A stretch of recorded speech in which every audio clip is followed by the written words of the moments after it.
The emergency goalie rule. Sounds like a joke, but it's real. Every NHL arena must have an emergency backup goalie on standby, just in case both of a team's goalies go down. This isn't a pro or a minor leaguer. It could be a random local. Seriously. In 2020, David Ayres, a 42-year-old Zamboni driver and Maple Leafs arena staffer, was tapped by the Carolina Hurricanes mid-game. He stopped 8 of 10 shots and won the game. The crowd went ballistic. The locker room exploded. The moment went viral. It's one of the few times in pro sports history where a literal nobody stepped in and left a legend. And yes, this rule is still in place. The dislodged net rule. Most fans know if a goalie intentionally dislodges the net, it's a penalty. But here's the twist.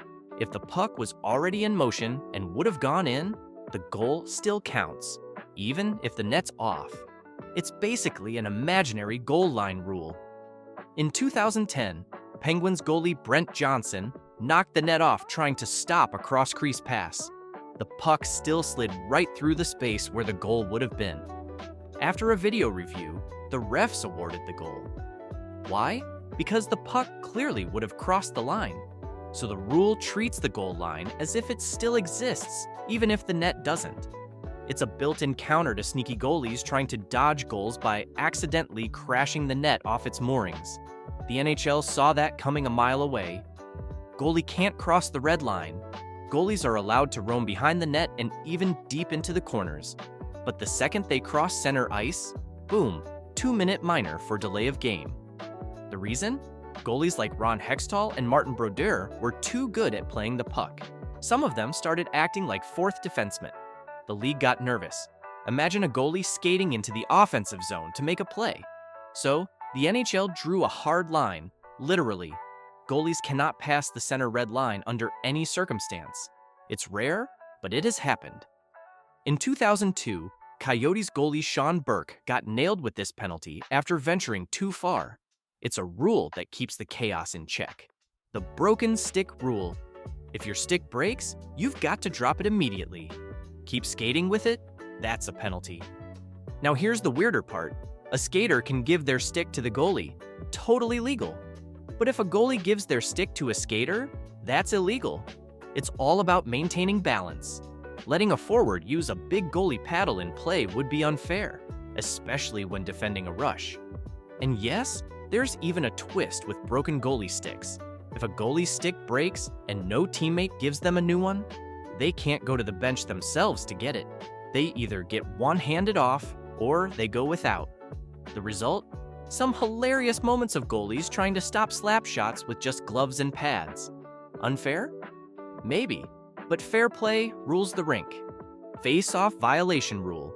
Win the face-off clean and nobody notices. Mess it up and you're sitting in the box. If the center cheats once, encroaches, jumps the gun, or uses their feet, they're replaced. But if 2 players from the same team commit violations back-to-back, that's a bench minor. Refs check everything: stick blade angle, foot placement, and who moves first. After the 2017 crackdown, refs got super strict, leading to awkward delays where multiple players got waved out. In one game, 3 violations happened before the puck was dropped. Eventually, the ref had to lecture both benches like a kindergarten teacher. So yes, win face-offs fair, or get ready to sit. Puck in the ref's gear. If the puck gets stuck in the referee's skates, pants, or even pocket, play stops immediately. But if it just deflects off them, it's live. And yes, goals count. In 2019, a clearing attempt hit a linesman's skate, bounced to a forward, and that player scored seconds later. The other team screamed, but the ref's part of the play. Literally. Refs aren't obstacles. They're part of the ice. And while they try to stay out of the way, the puck doesn't care. The only exception? If the deflection leads directly to a goal in the offensive zone and the puck changes possession because of the contact, then it's blown dead. Otherwise, play on. Delayed penalty, empty net advantage. During a delayed penalty, teams often pull their goalie for an extra attacker, basically creating a power play before the whistle blows. If they score, it counts. But the twist? If they accidentally score on themselves, like a misfired pass or a puck deflection, the goal is awarded to the last opposing player to touch it. In 2001, Chris Osgood was credited with a goal after the opposition passed it into their own empty net during a delayed call. He didn't shoot, he wasn't on the ice, but by rule, he scored. These moments are rare but hilarious, and they're why every delayed penalty is a gamble. Pull the goalie, sure, but double-check your passes. The puck over glass rule. You're in the defensive zone, you flip the puck high to clear pressure, but it flies clean over the glass? That's a 2-minute delay of game penalty, even if it was unintentional, even if it just barely missed the glass. This rule came in during the 2005 NHL season to prevent teams from dumping the puck out of bounds whenever they got into trouble. Players hate it, coaches hate it, fans hate it. One bad bounce or overcooked flip, and you're in the box. But the NHL loves it for one reason: consistency. It doesn't matter if you meant to or not. It keeps defenders honest, it's harsh, but it's fair. Illegal curved stick. All sticks are curved, but only up to a limit. The NHL allows a curve of up to 3/4 of an inch. If a coach thinks an opposing player's stick is too curved, they can request a measurement. If they're right, the player gets a penalty. If they're wrong, the challenging team takes the penalty. This came to a head in the 1993 Stanley Cup Final. The Canadiens called out Marty McSorley for using an illegal curve. He got penalized. The Habs tied the game, then they won it in overtime. Since then, coaches have used this tactic sparingly. It's risky, but if you're desperate or smart, it can flip a game. The trapezoid rule. Goalies used to rule behind the net. They'd collect dump-ins, set up plays, and shut down forechecks. So in 2005, the NHL drew a box, the trapezoid. Goalies can only play the puck behind the goal line within this area. Touch it outside that zone, 2 minutes for delay of game. This rule was basically built to nerf Martin Brodeur, who could launch tape-to-tape passes like a defenseman. Teams would dump the puck in, and he'd fire it right back out. Now, goalies think twice. Want to be a puck-handling hero? Stay inside the lines. The trapezoid may be invisible to casual fans, but to goalies, it's the boundary between confidence and a trip to the box. Losing your helmet rule. If your helmet comes off mid-play, you have two options: bolt to the bench or put it back on and fasten it fast. Otherwise, 2-minute minor. This safety-first rule came in after years of gruesome injuries. Heads bouncing off the ice? The NHL said no more. It creates wild chaos in real games. Imagine defending a rush, helmet flying off, and suddenly you're sprinting full speed to the bench while the play continues behind you. No helmet equals no choice. There's strategy too. Players sometimes wear looser chin straps for comfort, risking the rule. Others clamp tight to avoid that mad dash. It's rare to get penalized for it, but when it happens, it's a momentum killer. It's also one of those rules where safety, optics, and chaos all collide in true NHL fashion. Kicked-in goals rule. This one's a fan favorite for controversy. If you kick the puck in, no goal. But if it deflects off your skate and into the net without a distinct kicking motion, it counts. Seems easy, right? Nope. Determining distinct kicking motion is a hockey courtroom drama. In 2014, the Flames thought they had a winner.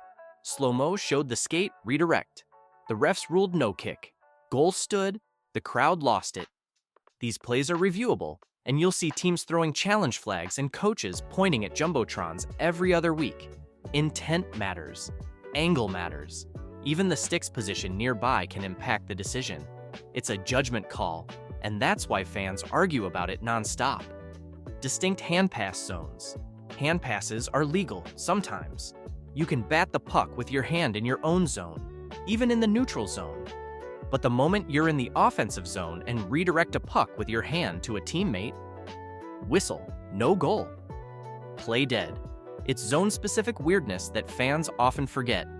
In 2019, the Sharks scored a game winner in the playoffs off a hand pass, and the refs missed it. Chaos followed. Now, coaches scream bloody murder anytime a hand touches the puck in the O zone. But unless it's a direct pass to a teammate, refs let it slide. One flick too far in the wrong zone, though, and it's game over. Literally. Penalty shot puck possession rule. Penalty shot rules are strict. Once the shooter touches the puck, they must maintain forward motion. If they stop completely, double tap the puck or skate backwards. Play is blown dead. This keeps things fair and clean. No infinite jukes, no goofy reversals. In 2011, Sam Gagner tried a spin move, stalled a second too long, and the shot didn't count. The crowd booed. The coach sighed. The refs stood their ground. Forward motion doesn't mean constant speed, it just means progress. Refs judge it on momentum, not perfection. Shootouts and penalty shots are dramatic enough. This rule ensures they stay that way. Net comes off in overtime. OT is sacred, and if someone knocks the net off, especially a goalie, watch out. In sudden death overtime or a shootout, knocking the net off intentionally means a penalty shot for the other team. Doesn't matter if a scoring chance was imminent, if it looks deliberate, it's punished. In 2018, Coyotes goalie Darcy Kuemper nudged the post in overtime. Refs weren't having it. Penalty shot? Game over. The rule ensures no one cheats for a breather. Goalies have been known to accidentally knock the net off under pressure. This rule stops that cold. Net stays in place, or you're out of luck. Own goal on power play. Yes, it can happen. And yes, it's brutal. If your team is on the power play and you somehow misfire the puck into your own net, the goal is credited to the last opposing player who touched it. In 2013, Oilers defenseman Justin Schultz tried a simple back pass. It missed everyone and slid straight into his own empty net. The shorthanded goal went to the other team's nearest player. Even crazier, the opposing goalie can get credit without touching the puck, just for being the last guy to make contact before the own goal. It's rare, but painful. You're supposed to have the advantage, and instead, you're giving away free goals. One mistake, and suddenly the momentum flips. Coaches lose it, fans groan, and somewhere, a short-handed goal stat just got an asterisk. Double minor for high sticking. High sticking usually means 2 minutes in the box, but if it draws blood, it's a double minor, 4 full minutes of power play agony. This rule makes every high stick a tense moment. Players instantly check their face, hoping to see no red. But if there's blood, they show it to the refs like a badge of honor. In one case, Milan Lucic caught a player in the lip. The guy bled. Lucic sat for 4 minutes and the other team scored twice. It turns a minor into a major threat. And yes, players have even bit their lips on purpose to try and sell the call. Gross? Sure, but in the playoffs, anything goes. Disqualification for tape color. Goalies are picky about gear, but not too picky. There's one thing they can't do: use white tape on their stick blade. Why? Because it blends in with the ice and puck, making it harder for shooters to track. The league calls it unfair visual deception. If a goalie uses illegal tape, the refs can demand a change. If they refuse, disqualification. No exceptions.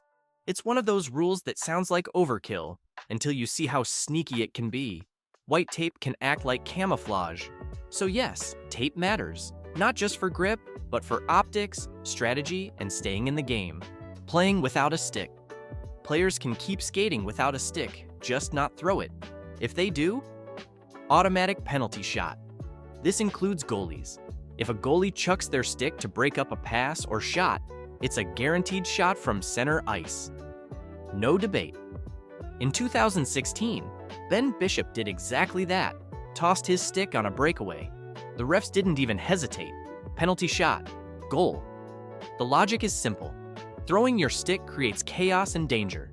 It's not just a foul, it's a fire hazard with blades. So if your twig breaks, don't panic, skate smart, or risk watching the puck hit twine while you're in the box.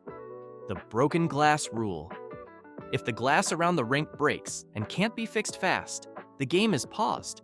But if it takes too long, the game can be postponed altogether. This happened in 2013 when Buffalo played Toronto. The boards cracked and backup glass wasn't ready. It delayed the game over 30 minutes. Fans left their seats. Players lost rhythm. Refs got cold.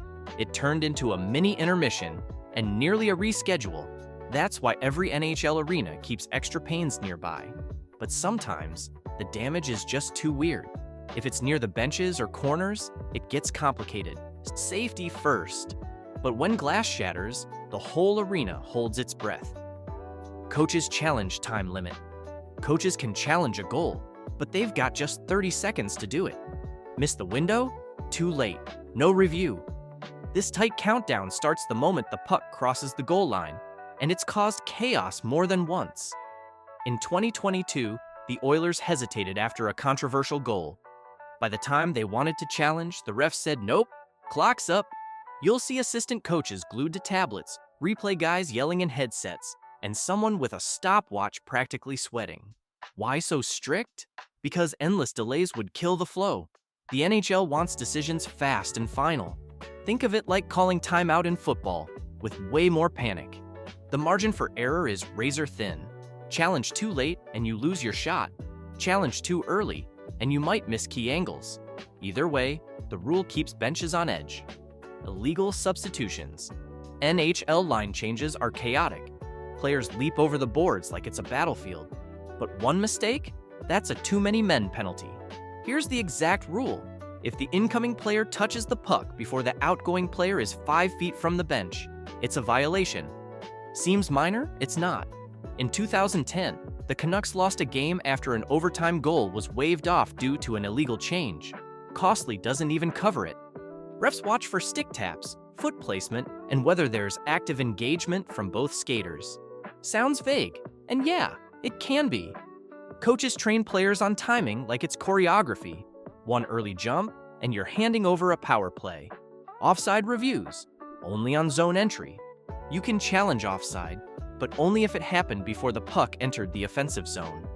Once the zone is set and puck control changes hands, it's locked in. You can't retroactively challenge something that happened 30 seconds ago. This rule prevents constant nitpicking. Otherwise, teams would scroll back endlessly, trying to find a toe on the line. In 2018, the Leafs tried to challenge an offside call that had no impact on the play. The refs denied it, not part of the scoring sequence. It's all about game flow. The NHL doesn't want reviews killing every goal, so they draw the line, literally, at the blue line. Player leaves bench for fight. See a teammate in a fight? Stay on the bench. If you jump on the ice to join, that's a game misconduct, and likely a suspension. This rule keeps brawls from turning into all-out warfare. In 2001, a full line jumped into a fight between the Flyers and Senators. The league came down hard. Now, any player who leaves the bench to join a fight is ejected immediately. If they instigate, suspended. If it's during a stoppage, extra penalties. The message is clear: no reinforcements. Fights are one-on-one, or at least stay within the shift. The result? Less chaos. Still scrappy, but under control. Illegal hand on faceoffs. Faceoffs are about stick skill, not hand tricks. If a player uses their glove to win the draw, it's a minor penalty. This includes batting, swiping, or even closing the hand on the puck. Doesn't matter how subtle, it's still a violation. In 2015, a game between the Bruins and Canadiens turned when a center glove tapped the puck to a winger. Refs caught it. 2 minutes. Momentum gone. This rule exists to keep draws fair and fast. The NHL wants clean, competitive battles, not sleight of hand. It's one of the rare penalties where finesse players get burned for being too sneaky. Stick down, glove off, play fair, or pay up. These rules aren't just weird. They're the quiet, ticking mechanics behind every face-off, fight, and final buzzer. Because in the NHL, it's not just who hits harder or skates faster, it's who knows the rules. Every loophole, every trap, every strange twist buried deep in the book. From scoring on your own power play to getting ejected for tape color, hockey isn't just chaos, it's controlled chaos, and that's what makes it beautiful. So if this changed how you look at the game, even a little, hit that subscribe button. Drop a comment with your favorite weird rule or tell us which one deserves a deeper dive. Because in this league, the puck isn't the only thing that bounces funny.